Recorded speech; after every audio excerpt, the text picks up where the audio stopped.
connect it. Hey. Hey. Calling Chris Anderson. Where are you?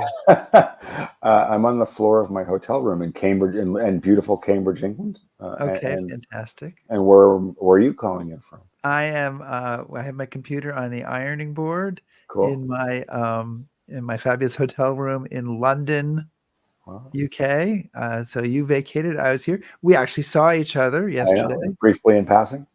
Stayed at the same hotel and had a drink together before you and Anna went out for dinner.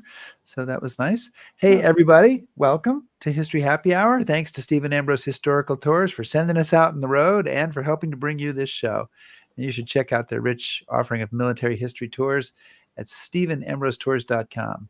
And whether you're watching live or on replay or listening on the HHH podcast. Did that. Wow. Yeah, we are so glad you're here today. We're going to be talking about France in World War II and Charles de Gaulle, and it should be fun.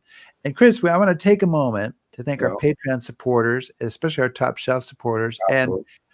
And Lydia, who is one of the guests on your tour, and one of our faithful watchers, informed me this morning of 2 errors in here, which I have corrected. Okay. Look, guys, if there are mistakes in here, you got to tell me. So I hadn't noticed apparently for several months that I had Tom as TPM and listed Connie McKenzie twice. So she was just saving that back, waiting for the moment to zing you. Okay, yeah. So anyway, you can join us as a patron, a patron for any amount of money per month, top shelf patron for the grand price of at least $20 a month, and help us keep the history taps open. So please think about doing that if you want to. Chris, do we have viewers? Is there anybody out there? We absolutely do. We have Lizzie, of course, from London, and Lydia S., who is ghosting us from Cambridge, UK. Craig Congdon from Oregon. Ron Griswold from Cornwall. Liz Mumford from Maryland. So yeah. Excellent. Harold Bolts, Stephen Esty from Western Massachusetts. BJ from Nashville, all sorts of people here joining us today. And so where are you heading on the rest of your? Here in Cambridge for a couple of days, and then we're going up to Lincolnshire to talk about Bomber Command. So a little bit B-17s, 8th Air Force, and then up north to talk about Bomber Command. Oh, fantastic. Well, I'm heading up to Bletchley Park tomorrow, and then Suffolk House, and then on to Normandy. So say hi to Normandy for me.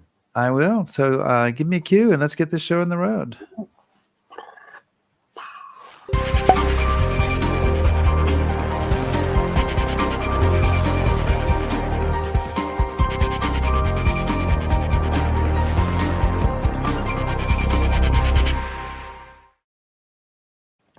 Bing. The bar is open. Yes. Hey, what's on tap? Yeah, I'm super duper excited about this week's show. We're going to be joined by Dr. Douglas Porch, and Dr. Porch is the professor of national security affairs at the Naval Postgraduate School. He's a graduate of Cambridge, where I'm sitting on the floor right now, and a postdoctorate research fellow of the École Normale Supérieure and the Mark Clark Professor of History at the Citadel. He's written a bunch of books, all of which are super. Amongst them are The March to the Marne, the French Army in 1871 to 1914, The French Foreign Legion, A Complete History of the Legendary Fighting Force, which is what his first book of his that I read and I absolutely loved. And he's now also just finished up 2 volumes on the history of France in World War II, the first volume being Defeat and Division, France at War, 1939 to 1942. And the most recent book, and the book that we're here to talk about this week, is Resistance and Liberation, France at War, 1942 to 1945. All of his books are wonderful, and really excited about this one. Doug Porch, welcome to History Happy Hour. It's just such a pleasure to be here. Thank you for inviting me. Yeah, did you ever have to sit on the floor in Cambridge? Well, only when I was bad in class. Well, there you go. I've done something wrong. And before Chris starts pelting you with questions, did you happen to bring a cocktail to this extravaganza? Well, what I actually have is a Pinot Noir very nice. from Monterey County, California. It's called La Petite Grace. there is an error on the label because they left the accent circumflex off the A in glace. All right. So I spent a lot of time wine tasting and correcting the French on wine. I'm surprised I have any time to get work done, real work. But that's important. It's important that you do that. Well, good. And you, Rick? Oh yeah, I have. Oh, I have a very. It's almost like a anonymous label I was going to say IPA it's like no name beer. that I bought at the Waitrose. You're high rent this week, aren't you? Yeah. How about you? I think it cost me £1.90. I have a nice claret At the red wine. That's good. All right, your batter's up, man. You got to ask. All right. Well, I mean, I think one of the places I know that we'd exchanged some emails that I wanted to start this conversation with is take people back, since we were both in London recently, to June 18th, 1940. There's a man about to make a radio broadcast, and it's an event that, I think people have said is one of the most important speeches in French history. Every Frenchman knows about June 18th and the appeal. Most Americans have no idea what you're talking about. So if you could tell us a little bit about Charles de Gaulle, the man who's making this appeal, what brings him to that point, and let's kind of start that story there. Well, I mean, that's a very interesting story because France, of course, the front buckled at a place called Boulson, which was near Sedan in May. And this began a cascade of retreat by the French army, which bounced from Tours and then eventually ended in Bordeaux. And it was quite clear that to Churchill that the French were going to leave the war. So he sent a friend of his to Bordeaux to find somebody to fight on. Sir Edward Spears, who was the member for Carlisle, who had been the liaison officer with between the British and the French army in the First World War. And he found de Gaulle and brought him back. Now, de Gaulle was a temporary brigadier.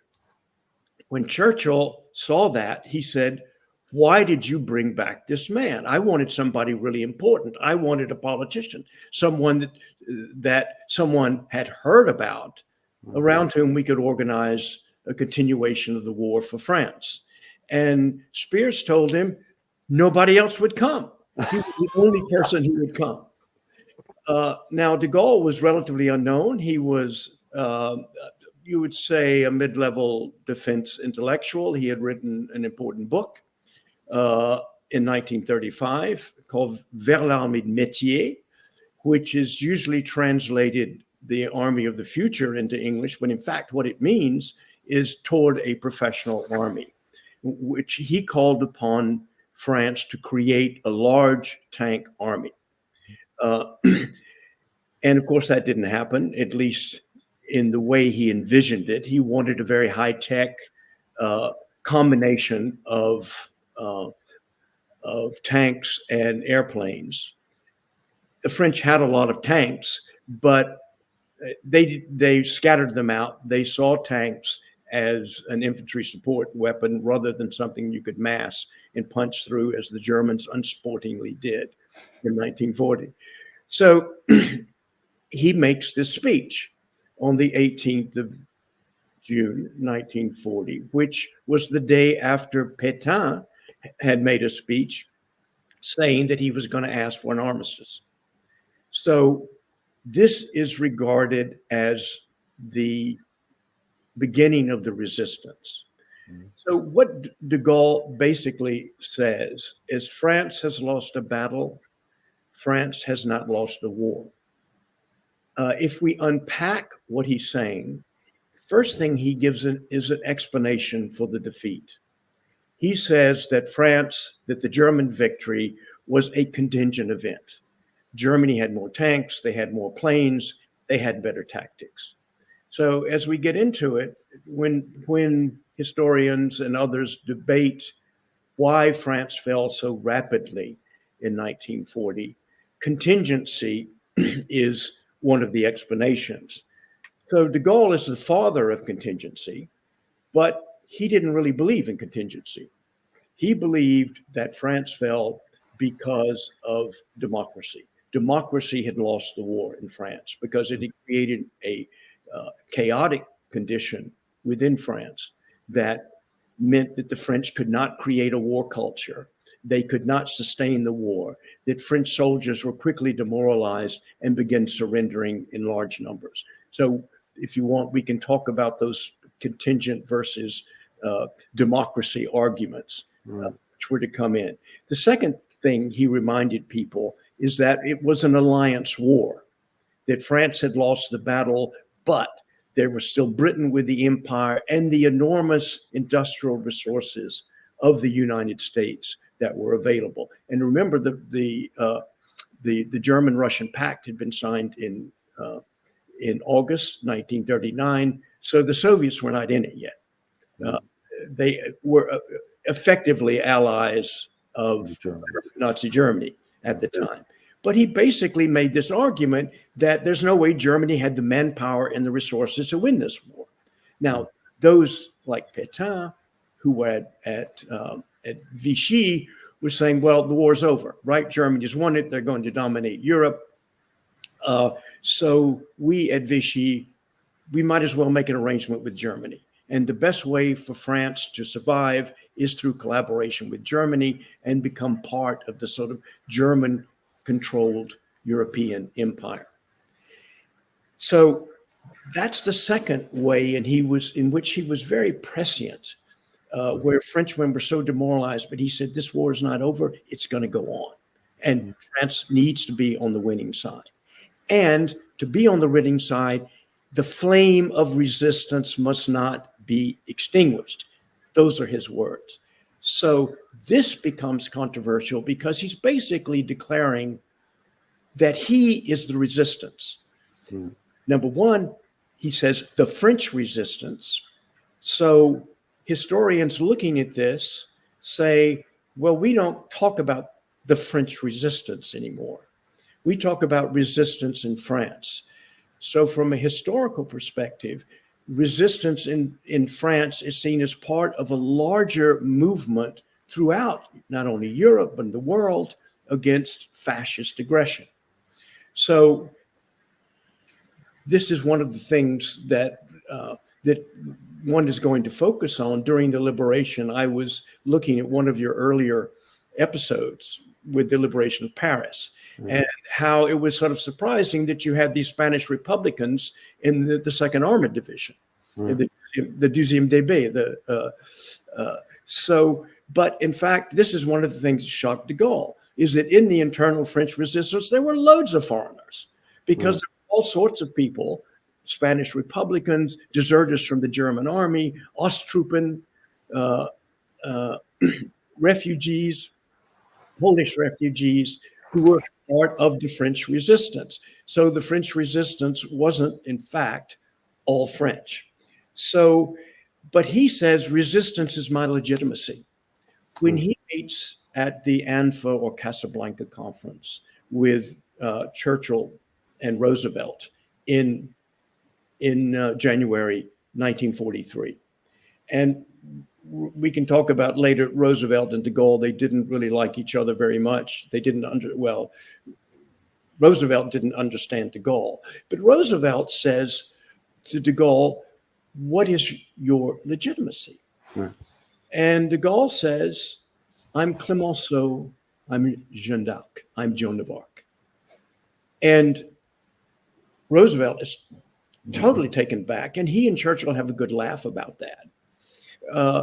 And if this guy thinks he's Joan of Arc, but what they didn't understand is that for de Gaulle, taking up arms in defense of France, that's his legitimacy. I don't need to be elected by anybody. Like Joan of Arc, I take up arms in defense of France. That is my legitimacy. So you called de Gaulle the black cat of the Western Alliance, and he has sort of an ally in Churchill. Eventually, Churchill kind of becomes de Gaulle's ally, and he has sort of an enemy, if that's not too strong a word, in FDR. What is dividing de Gaulle and FDR? Is it personality? Is it politics? Is it their view of the war? What's kind of the what's the rub there? If you will allow me to read just the first paragraph of de Gaulle's memoirs, which are really quite famous. Now, this is my translation, so excuse it, sort of fractured. The first paragraph of his 3-volume memoirs, he writes, "All my life, I've nurtured a certain idea of France.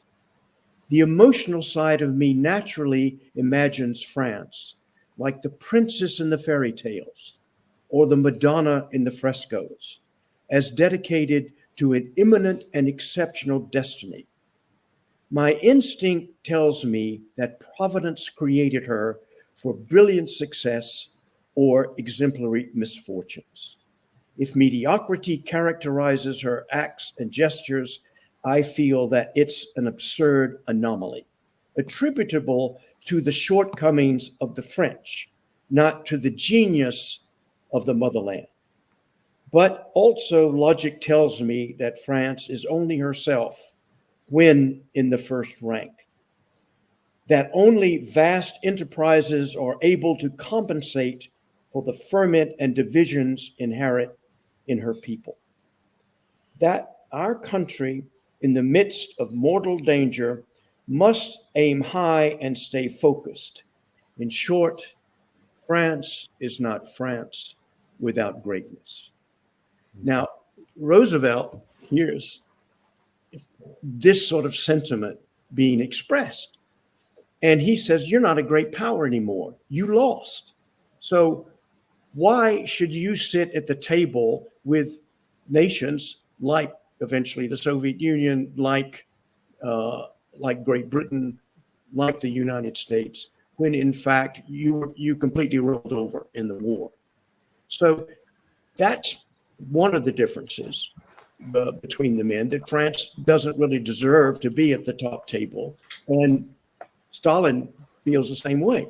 I mean, when at the end of the war, Churchill insists that France have an occupation zone in Germany, Stalin says that's an insult to the Soviet people.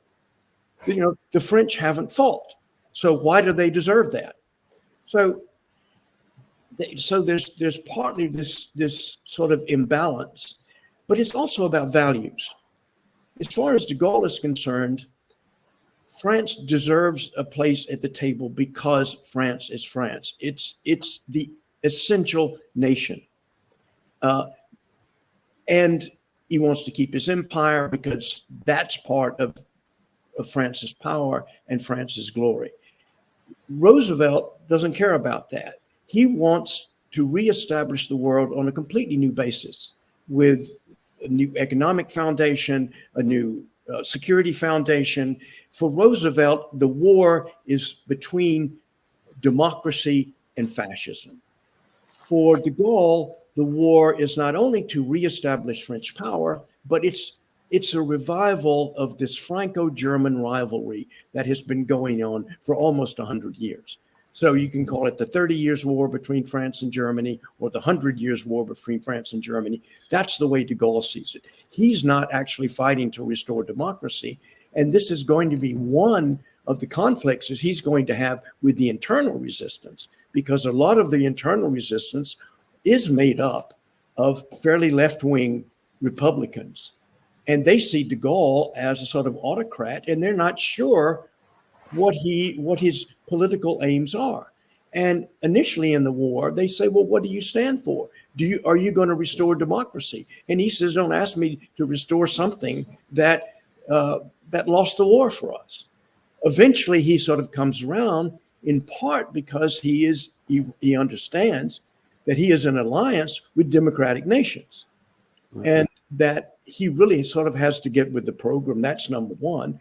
Number two is that the internal resistance is pushing him, and he needs the internal resistance for his legitimacy. The internal resistance is pushing him to acknowledge that he is going to restore democracy in France. So he has to sort of go with the flow. And it takes him a while to do that because he's a very conservative man. And many people think he should be at Vichy. I mean, he's an ardent Catholic. He is a man of authoritarian temperament. He is a military officer. He has a reputation within the French army as being, I say, something of a maverick. He is a thorn in the side of his commanding officers. One of the men that he will have conflict with is Henri Giraud. Henri Giraud was his commanding officer in the 1938 maneuvers. And at the end of those maneuvers, de Gaulle goes up to him and says, "Mon général, you don't know how to use tanks." So it didn't exactly endear him to his commanding officers. So that's going to keep a lot of people from joining him initially when he puts out his call, this 18th June call, in which he says all soldiers in Great Britain and technicians, I'm setting up the Free French, this Free French movement, and join with me. And a lot of people say, oh, de Gaulle, I don't know. You know, he's got a bad reputation in the army, and maybe we better wait and see how that turns out. Well, I was going to say, I mean, you know, when you look at the appeal, I'd be curious to know kind of how it went over. I mean, is the fame of it or the importance of it something that's applied later after we know how the story turns out? I mean, as you said, he's something of an unknown, and he's making this radio broadcast. Is anybody listening? No. I mean, almost nobody heard it. This is going to be a source of conflict. And it no longer exists, by the way, because some archivist in the BBC said, oh, well, here we got this recording of some old French general. Well, it just lost this. So there you go. But so what happens is that the resistance fragments. So what de Gaulle sets up is the external resistance, right? He eventually collects what amounts to, I think the British ration strength in 1942 sort of assesses it at 60,000 men, more or less. A few rallied to him in London, mainly from the Narvik expedition, which was being brought back. A few were evacuated from Dunkirk, but I think he gets only about 7,000 men then. Some escaped through Spain, like Leclerc, Philippe d'Hautecloque, who takes on the name of the resistance name of Leclerc. But eventually not many. He's going to have to assemble an army in the colonies. So the external resistance is mavericks, people who join him because they leave everything behind. And you have to be able to leave everything behind. And some people like Biot, who he talks to in London, who he knows because they had been at Saint-Cyr, which is the French military academy together, come join me. And Biot says, well, you know, I've got to be on the Narvik expedition. I've got to see my troops home. I've got a family. My wife's there. I got to cut the grass. I got to. No, what you have to say with de Gaulle is, I got a change of underwear and a clean shirt, and I'm coming with you, right? And that's what we're going to do the next 5 years. We won't see France, but I am committed to you. So that's the external resistance. And then they gradually collect these black and brown people from various colonies. So it's 60,000 people. I mean, if you see those who escape from Bir Hakeim, they're not French. I mean, they're not Français de la souche they're not white French from the hexagon. Most of them are colonial subjects that have been picked up outside. So that's who he's fighting with. So that's the first thing. The second thing is external resistance has a strange resonance within the context of French history, because it reminded people of a man called the Duc de Condé. And during the French Revolution, the Duc de Condé assembled a group of royalist dissenters, and they fought in the Austrian army and they fought in the Russian army, and they were subsidized by Great Britain. So for people inside France, and Vichy used this. They said, this is just the Duc de Condé. I mean, these are these dissenters who didn't like the French Revolution. So that's what de Gaulle is. So in the context of French history, being in the external resistance wasn't seen as a real resistance. They didn't share the hardships. They didn't share the Gestapo raids, that the French had to put up with. And because nobody had ever heard, or very few people had heard, this call to resistance, the resistance is sort of generated spontaneously within France. And he meets these internal resistors who gradually come via Lysander airplane to London to sort of meet him. And they say, why are you legitimate? Just like Roosevelt had said, we started resistance spontaneously. Right? It was our little group in the Musée de l'Homme. And it's usually just sort of groups of people who know each other at work or who are friends. And they think, what can we do here? I mean, how do we resist this? And usually it starts out as information sheets. And it starts out as propaganda. And then there are escape and evasion networks. And then there are false papers. And then eventually intelligence gathering. And then eventually sabotage. So it sort of grows into what one historian calls résistance organisée. That is the organized resistance. And it's very small. I mean, it's what? You hear various estimates, but it's what? 1.05 to 1% of the French population. I mean, it's got to be small. I mean, you can't say, hey, I'm in the resistance. Let's have a big party. I mean, the Vichy is going to break that up. But they basically say, why do you speak for the resistance? We didn't hear that broadcast. Why do you speak for us? Mm-hmm. And that, what changes that is Roosevelt. Roosevelt says, who are you? What's your legitimacy? De Gaulle says, I'm legitimate because I lead the resistance. The resistors are saying, you don't lead the resistance. We generated spontaneously within France. So de Gaulle sends this man called Jean Moulin, who had been a prefect in the Third Republic, who the Germans had tortured because he refused to sign an affidavit blaming French black troops, Senegalese troops, for an atrocity that the Germans had carried out in 1940. So they tortured him, and he eventually escapes to London. And de Gaulle sends him back with the mission. He said, the resistance, you have to unify the leadership in the resistance so that they recognize me, Charles de Gaulle, as leader of resistance in France, or the French resistance. That way, then I can tell Roosevelt, that's my legitimacy. So that's how that works out. So there's so many directions that we can go in here, and it's a big book that goes a lot of ways, and it's a very complex situation for anybody who's French, because just to look at the map, you've got the country is divided into different zones: the occupied zone, which is Vichy France, the zone libre, the occupied zone, which is occupied, the zone libre, which is Vichy France. And then you've got the French who are inside France, and then you've got de Gaulle, you've got people in North Africa.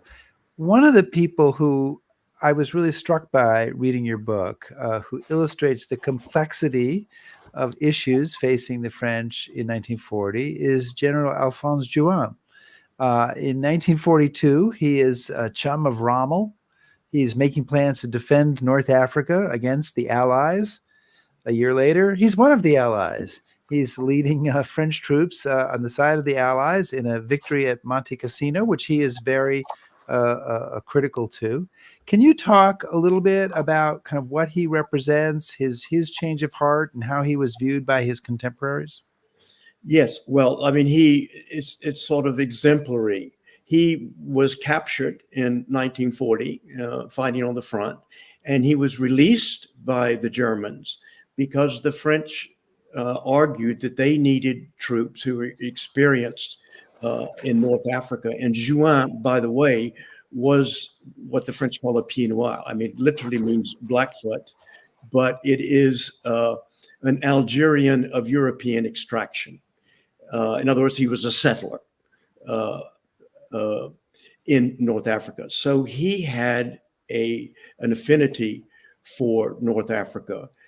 The colonies were seen as force multipliers. France and Germany were more or less equal in terms of population in 1871 when Germany was unified, but the French population stagnated, so that by the time you get to World War II, Germany has almost twice the population as France. So the colonies are seen as force multipliers for France, both demographically, in other words, they have some manpower pool, and obviously geographically. So they give a strategic depth to France. So Juin is very much in this mindset that the colonies are essential for the survival of France.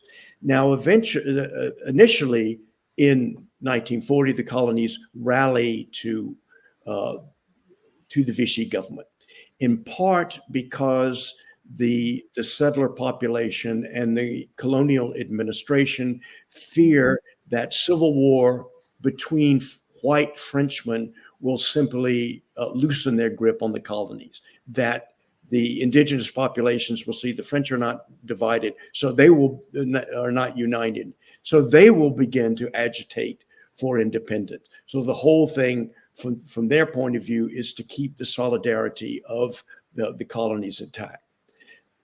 Now, it surprises Juin because he is commander of the ground forces in North Africa.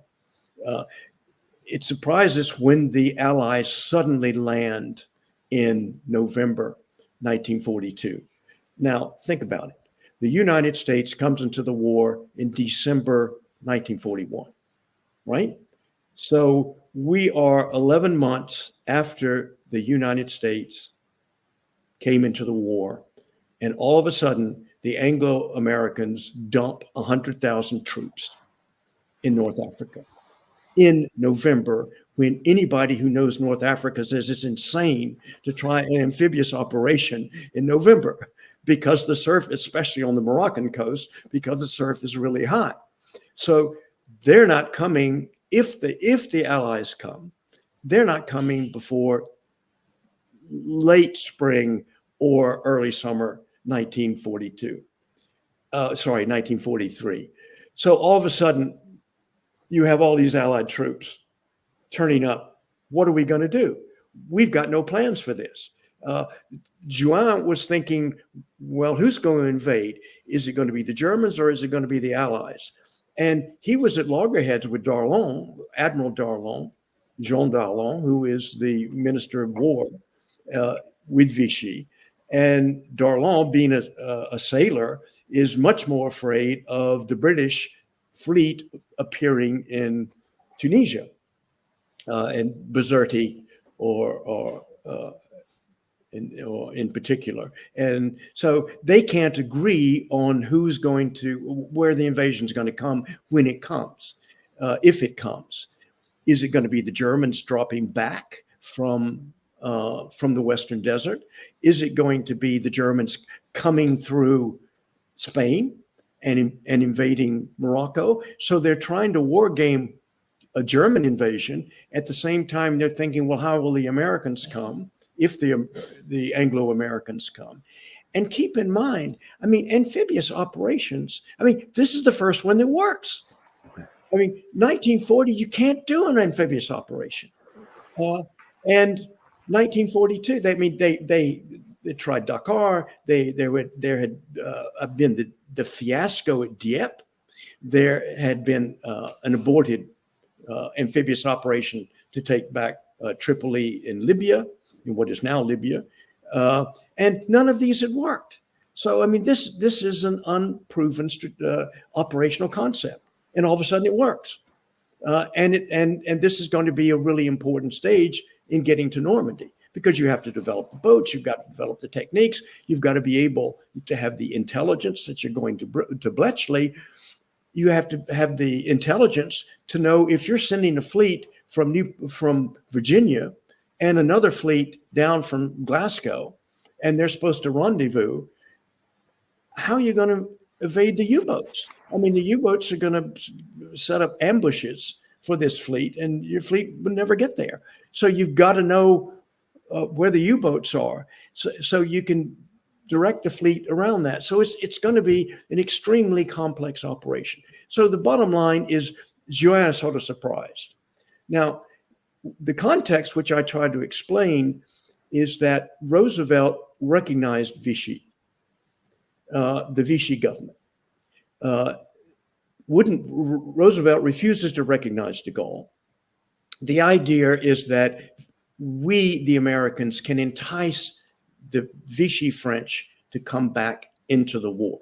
Now, that's a total illusion, but that's what they're trying to do. Now, keep in mind that Roosevelt is in no hurry to win this war.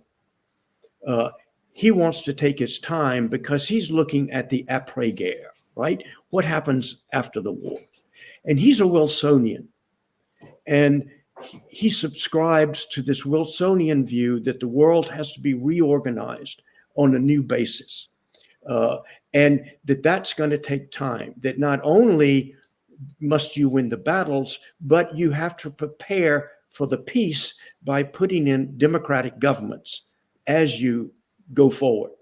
So let's start with the Mediterranean. I wrote a book on the Mediterranean, and I wrote it because the going idea at the time was the Mediterranean campaign had been a total waste of time.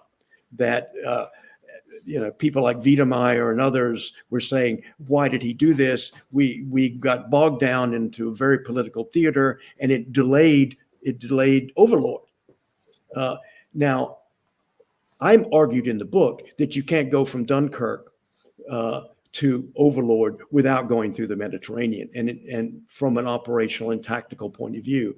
But people like Andrew Buchanan and others have added on to that argument, saying that you can't go from fascism to democracy without going through the Mediterranean, that you have to take your time and reestablish in Italy and elsewhere democratic governments.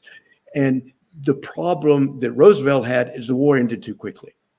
Sorry, that Wilson had. The war ended too quickly. The Americans weren't influential enough. He wanted to make sure that the full gamut of American power was online when Germany surrendered in 1940, eventually in 1945. What happened in 1918 was that the Germans very unsportingly left the war before the Americans were at full strength. So therefore, we had no clout. Wilson had no clout at Versailles. And Clemenceau could turn around and say, well, where were you guys? I mean, you turn up in 1917, and it's all very nice, and we certainly appreciate it. But we fought this war, and so we're going to decide how it's sorted out. Roosevelt says, I want to be the big dog at the party when we get to Yalta and Potsdam, and so that's why he's in no hurry to win this war. So he's going to do it in stages, and he sees North Africa as one of the stages to accomplish his goals. He still thinks that he can bring the Vichy French over, and in charge of Africa, the commander-in-chief is a man named Maxime Weygand, who had been Foch's chief of staff in World War I. He went on to be the chief of staff in the early 1930s of the French army. He's recalled during the defeat, and he's made commander-in-chief in North Africa. He is a notorious anti-German, or celebrated anti-German, depending on your point of view. And that seems like a new target, that the Americans can convince Weygand to come over, to shift North Africa without an invasion. And that there's the whole saga of Robert Murphy, who Roosevelt sends to North Africa to convince Weygand to basically invite the Americans, the Anglo-Americans in. Well, the Germans figure that out, and they put pressure on Vichy to remove Weygand, and which they do, and Weygand eventually ends up in Germany under arrest. But what Vichy does is saying, we cannot have somebody like Weygand in charge, because that's too vulnerable. The Americans might get to him and convince him to switch sides. So we're going to shatter the chain of command between the Army and the Navy, between the high commissioners and Vichy. So when the Americans when they land, nobody knows who's in charge. Everybody's phoning up. If you're in the Navy, you phone up the Navy command. If you're a high commissioner, you phone up Vichy. So who's going to order this resistance? So it's by the French. So it's this total confusion. And Juin is head of the French military. He doesn't expect this invasion. Especially not so soon. He's got really no plan to counter it. He's getting contradictory orders from everyone. He's only got 15,000 men in French troops in Tunisia, which is what the Germans and Italians do, because it's so close to Italy. So that's going to be their way in to North Africa. So all of a sudden they begin invading Tunisia. And what does Juin do? He orders a withdrawal of his troops back into Algeria. So I talk a little bit about this. Since my book was published, there is a French historian named Guillaume Douglas who has published a new biography of Juin. And Juin was afterwards, there was a commission to look into his withdrawal, because the Germans were coming over as paratroopers and as landing in yuncas on the airfields in Tunis. And a handful of French troops got to clean that up. And then the Italians arrive in ships at Bizerte Harbor, and they're just allowed to disembark. Whereas anybody could have stopped them from disembarking, because the British are coming in from Bougie. All he's got to do is hold them off for a few days, and we would not have had a Tunisian campaign.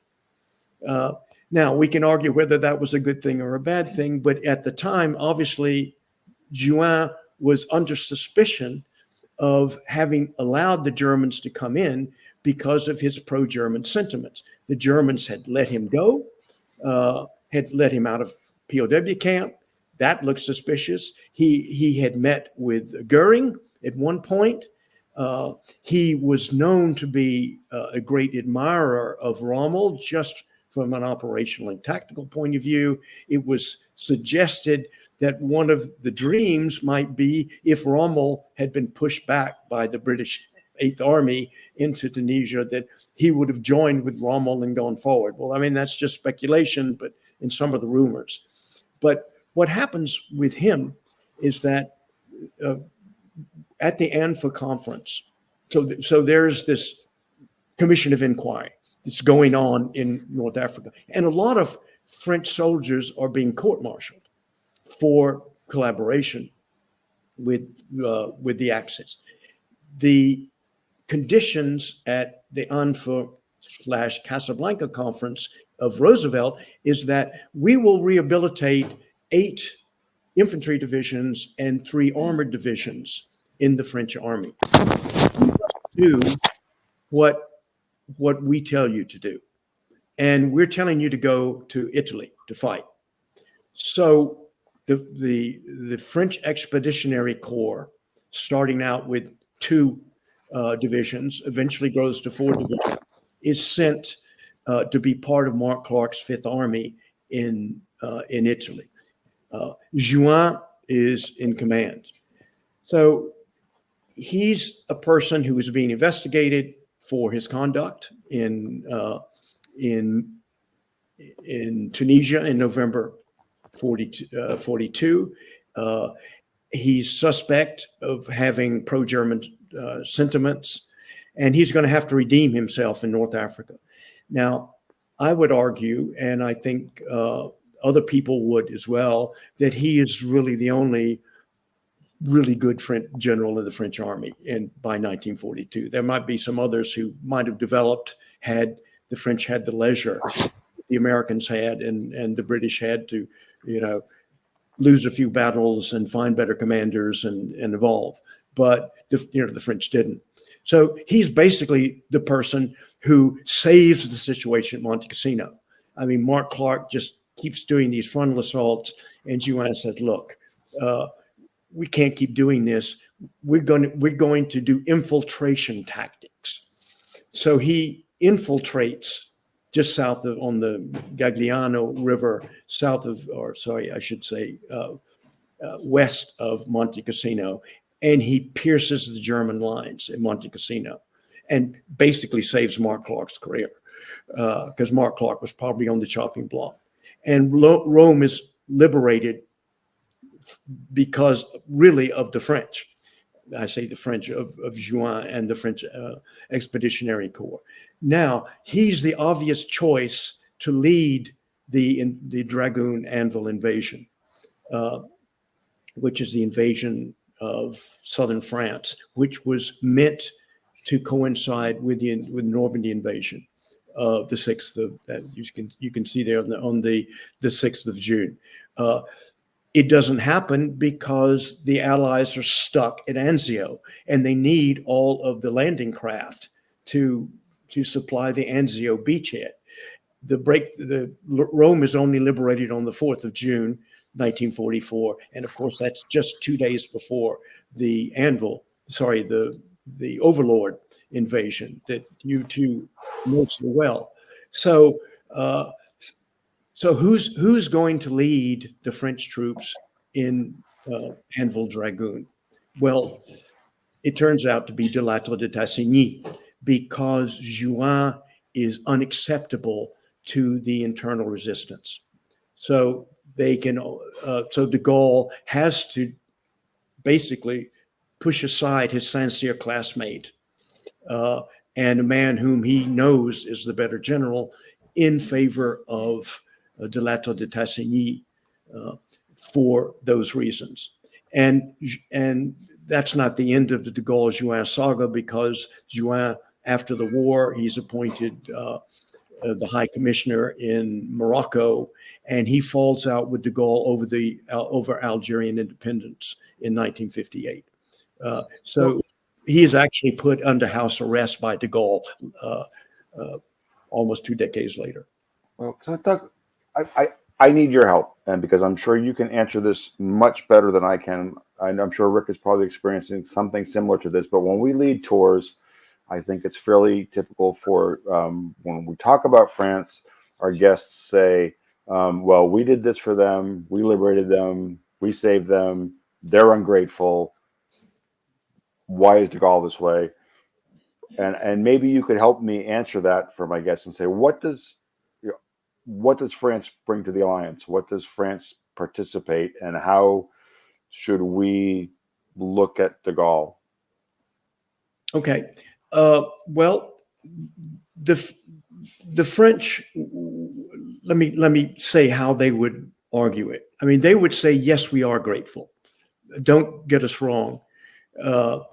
We know that America, the United States, and Great Britain liberated us. They concede that. But they would put some caveats. Like, number one, where were you guys in 1940 when we really needed you? And you hung us out to dry. The United States recognized Vichy and continued to recognize Vichy and continued to negotiate with Vichy, and then put Admiral Darlan in North Africa in November 1942. And when he was assassinated, you pushed this hack, Henri Giraud, on us. So in the end, who were you, Roosevelt, to try to dictate our political future? So they would definitely say that. Some might argue, or might have argued in the past, that the Allies, the Anglo-Americans, did not do enough to help the resistance, and I think that's been denigrated now by French historians who point out that especially the Maquis, which is these young men who are called up for forced labor in Germany, basically, and they take to the hills. So you've got this army of young men in the hills, mainly in the Alps, but also in the Massif Central, and they want to fight. So how do you operationalize this? And this was a real problem. And if you're going to look at Bomber Command toward the end of the war, there was a lot of pressure on them to drop supplies to the Maquis, Sten guns and equipment and uniforms and all sorts of other things. So, you didn't do enough to support the French resistance. Again, I don't buy that argument, but that was an argument that would have been made, I think, up until fairly recently. A third argument would be, yes, you liberated us, but it was extremely destructive. It was far more destructive than it need be. 60,000 French people died of air bombardment, mainly by the American Air Force. So because they were trying to bomb French industry, it wasn't precision bombing. It was basically area bombing, and a lot of towns like Le Creusot, or when they're invading, they're bombing factories outside of Paris. So a lot of French people get killed by Americans, not by the Germans. I mean, Germans killed plenty, don't get me wrong. But so and then you look at the Normandy invasion. Now, I had the great good fortune to marry a French woman who's been my wife for almost 50 years now. She is from a place that you will know well called Saint-Lô. So I heard a lot of stories about liberation in Saint-Lô, and that is bombing the town, putting the grandma in the wheelbarrow and wheeling her out into the bocage, and basically having a liberation that was more destructive than perhaps it need have been.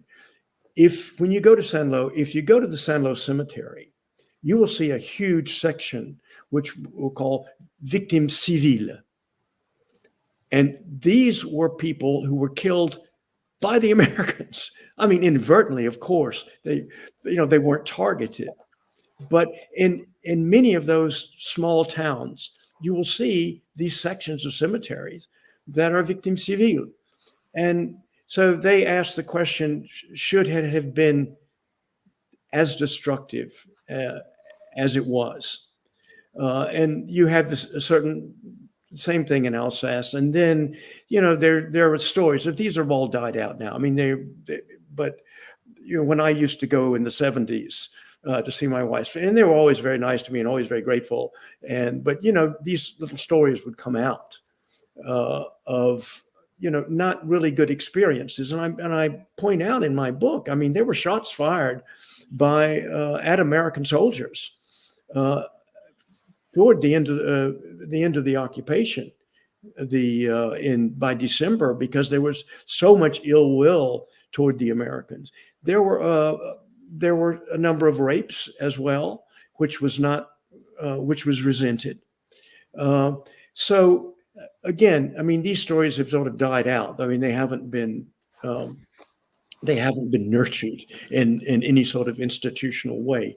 But for that generation that was liberated, I can remember my wife telling me the stories that she, as a young girl, she was utterly confused because she would hear people saying all these bad things about the Americans, and she said, "But I thought the Germans were the enemy."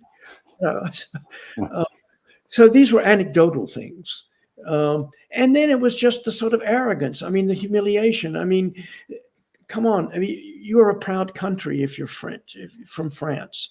I mean, you've made these huge cultural contributions to the world, the rights of man and the citizens. And here these Americans are coming in, and they're taking over the same buildings that the Germans had occupied, right? And American flags are everywhere. And there's the PX. And of course, all the girls want to go out. All the girls who were going out with the Germans are now want to go out with the GIs because they've got bucks. So, I mean, it's sort of bruised masculinity as well. I don't think it endures anymore. De Gaulle would never go to a D-Day ceremony. So he said you didn't invite him to invade. He's handed a script by Eisenhower to read out on the 5th of June, 1944. And he says, who are you, an American, to give me a script to read to my country? I mean, it's just this humiliation that, and they feel it deeply. And I mean, France sees itself as a great power, and it's not Poland, right? It's not Czechoslovakia. It's not one of these. It's not Belgium. It's not one of these places you can roll over and just discard. And what de Gaulle does, and I argue, I mean, he is the best politician in World War II. He does more with less than anybody else. I mean, he's not at Yalta, but he makes sure that the French are at Potsdam, right? He gets an occupation zone in Germany. He gets a seat on the UN Security Council. He keeps his empire. He gets Indochina back, which Roosevelt didn't want to give to him. Now, a lot of that with the connivance of the British, because the British are afraid, Churchill is afraid that the Americans are going to sort of bugger off like they did in 1919. So the British don't want to be left all by themselves. So even though Churchill and de Gaulle are at loggerheads over all sorts of issues toward the end of the war, especially the Levant, that the British, in the end, they want the French there because they're afraid the Americans are going to leave. And it's just going to be the British alone against Stalin and the Soviet Union. So it's really the British who managed to keep the French there. But de Gaulle had always, he had pleaded, not de Gaulle, Eisenhower had pleaded with Roosevelt to recognize de Gaulle. But the French government is not recognized until October 1944. So one of the things that de Gaulle is going to have to do is worry about, what is Roosevelt going to do? Is he going to cut another Darlan deal with Pierre Laval? Well, Hitler took care of that because he evacuated the whole Vichy government when the invasion came. But de Gaulle needs to reestablish the French state, and he wants it to be legitimate. He sees himself, and everybody else sees him as a legitimate ruler of France. But Roosevelt doesn't want to recognize this.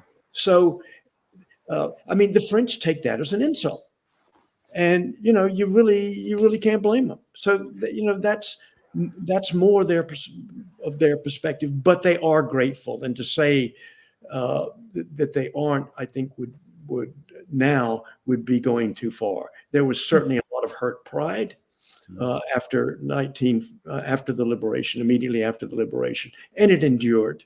For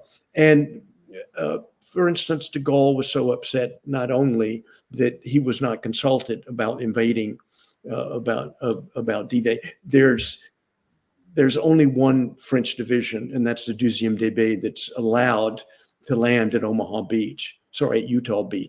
And that was, toward the end. And that was just to be part of the percée d'Avranches, the breakout at Avranches, because he was there specifically to liberate Paris. De Gaulle wanted a French division. So Doug, I have to interrupt you because I think we've kind of run out of time, but lots of stuff in this book, and amazing talking to you about it. The book is called Resistance and Liberation, France at War, 1942 to 1945, and it is part, as Chris mentioned, of a 2-volume set. What's the first volume called? I bet one of you knows. It's right behind you. Defeat and Division. Death and Division. Read them both. They're wonderful. I got an award from the Society of Military History for the best book in military history for 2022. So fantastic. Well, thank you so much for joining us today on History Happy Hour. Well, I'm happy to do it, and thank you for inviting me. It was great. Our great pleasure. Thank you.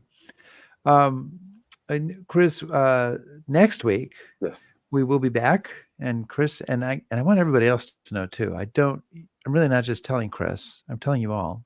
But we'll be back, and we'll talk to an HHH alum, Eric J. Dolan, who's got a new book called "Left for Dead: Shipwreck, Treachery, and Survival at the Edge." Oh, wrong cover. Try take two. Left for Dead: Shipwreck, Treachery, and Survival at the Edge of the World. And it's a story of survival. It's an adventure story and all of that. And we're going to dive into that with next week. And that should be lots of fun. Rick's has promised me to sing a sea shanty to go. Hey. No, that's Animal House. No. That was it. No, yeah. I do not recall making that promise. It did, trust me, the other night. Okay. All right. Well, I mean, I don't know, but okay. Anyway, everybody, thanks for joining us. Please subscribe to us on YouTube, follow us on Facebook, shout at us on Twitter, listen to our podcast, back us on Patreon, and browse historyhappyhour.com. Wow. Thanks, everybody. Be safe.